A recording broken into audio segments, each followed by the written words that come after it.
Hello everyone, welcome to Learn QA Automation.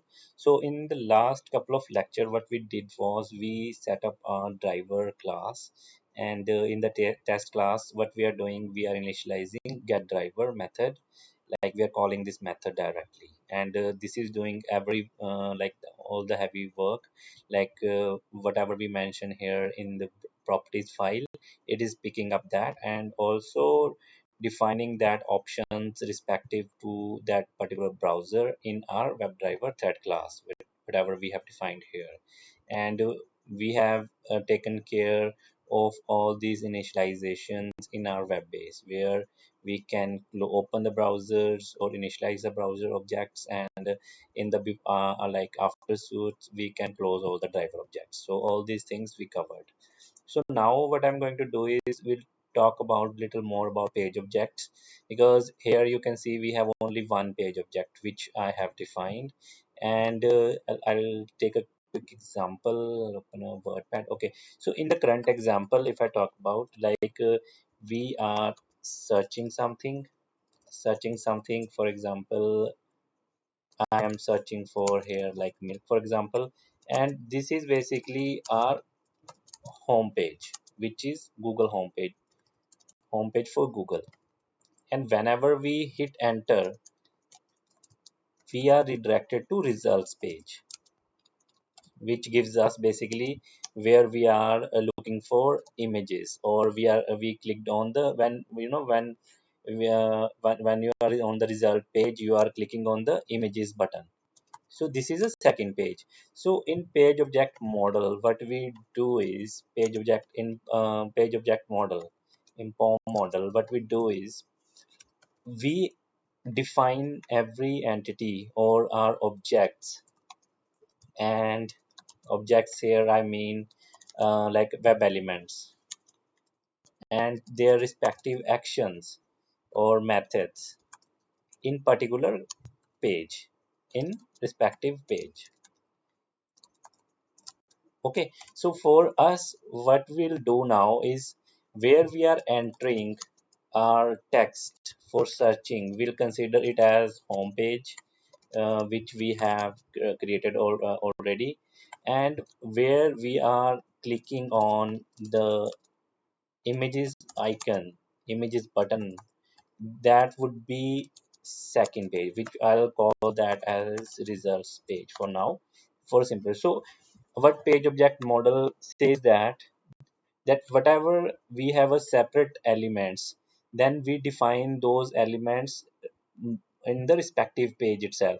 Because if the elements we are looking, if there are some actions which we are performing on the home page, then we should define all those in home page. Actions which we are performing on the result page, then they should be initialized on the result page itself. So this is a simple principle which page object model follows. So we are going to implement this, or will improve our framework according to that only. So what I'll do is right now I have only one Google homepage. So what I'll do, I'll go to pages section, create one more class, and I'll name it, for example, results page for now. Results page. Okay, and what our page does is it in this what we are doing, we are creating the constructor. So what I'll do is I'll create a constructor real quick, and I've copied this thing because we need to anyways initialize this as well. So and the constructor would be the same name as class, the results page, and I'll initialize this thing here. So in this we have our driver object, but we have initialized in the previous lecture as well, and here we'll create variable name driver. Okay, so what this does is, as I have mentioned earlier, this will initialize our elements, whatever elements we'll be defining here. So this is page fact called from page factory class initialize elements. So it will initialize all our elements so that we can directly work on them or perform actions accordingly.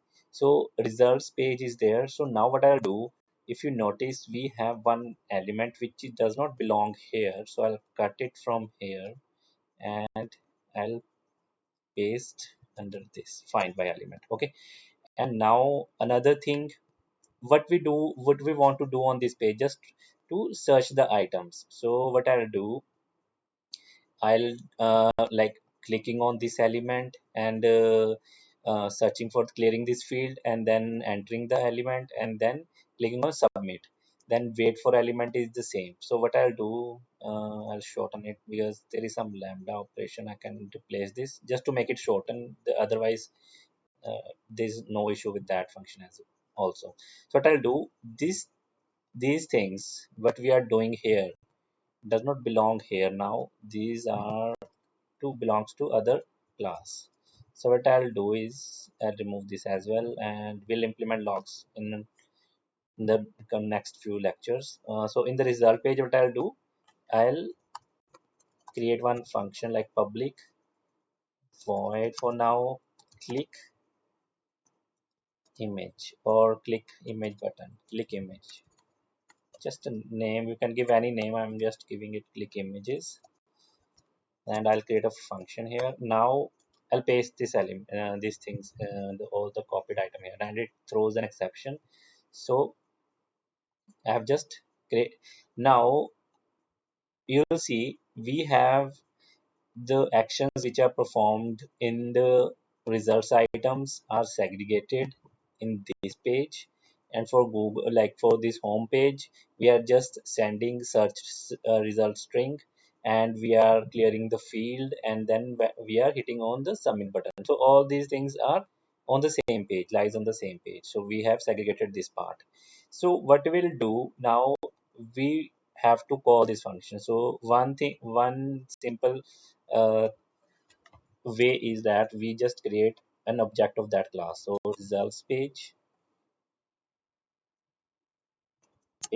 equals to results page equals to new results page, and what it requires, as this results page is having a constructor here, so it needs a driver object to be passed.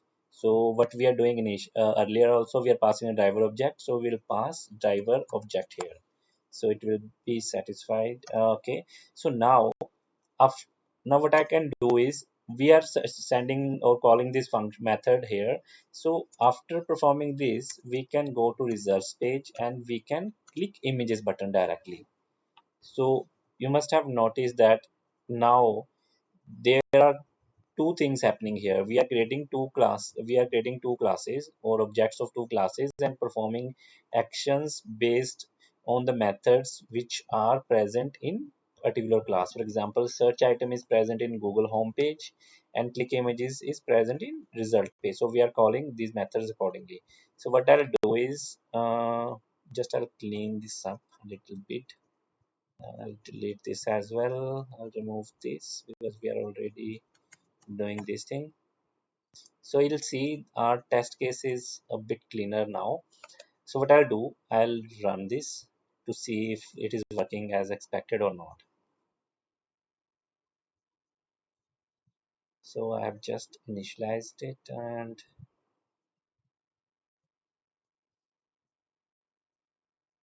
okay, it has started.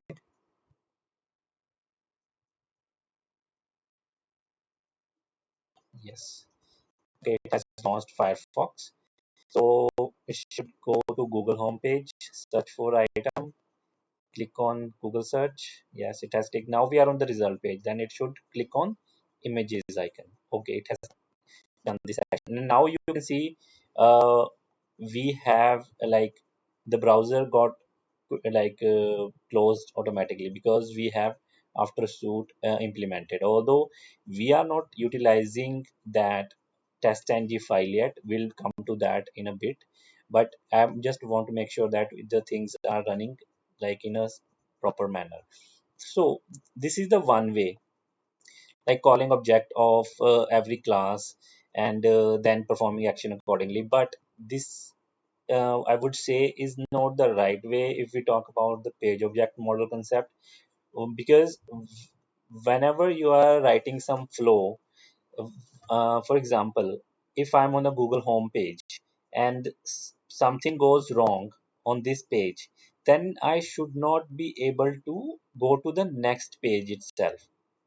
Okay, so by this what I mean is, if this is not successful, there is some error because if page is not loading or something like that, then I should not be redirected to results page, because there is no uh, a sense in going to this page because our test case failed in the first page itself.